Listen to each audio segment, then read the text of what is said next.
సీరియల్లో నటించిన వారందరికీ కూడా చాలా తక్కువ టైంలోనే బాగా పాపులర్ అయ్యారు. ఈ సీరియల్లో ఏ చిన్న క్యారెక్టర్లో నటించినా కూడా అంతే బాగా మంచి పేరును సంపాదించుకున్నారు. ఇక ఈ సీరియల్లో అల్లం గోపాలరావు ఆయన ఇటీవలే మరణించారు. అనామిక మరియు కళ్యాణ్ విడాకుల కేసు సంబంధించిన ఎపిసోడ్స్లో ఆయన న్యాయమూర్తిగా అందరి దృష్టిని ఆకట్టుకున్నారు. ఈయన ఈ సీరియల్ కంటే ముందు గుప్పెడంత మంచు సీరియల్లో మినిస్టర్ పాత్రలో నటించారు.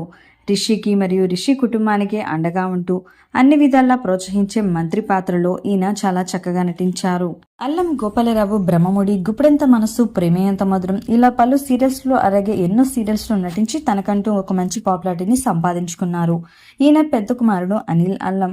ఈయన కూడా సీరియల్స్లోనే నటిస్తున్నాడు. జానకి కలగలలేదు, పడమటి సంధ్యారాగం ఇలా ఎన్నో సీరియల్స్లో నటిస్తున్నారు.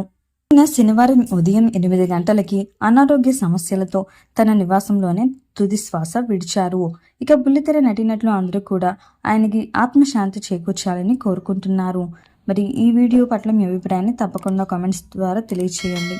ఇలాంటి లేటెస్ట్ వీడియోస్ కోసం ఇప్పుడే మా ఛానల్ని తప్పకుండా సబ్స్క్రైబ్ చేసుకోండి.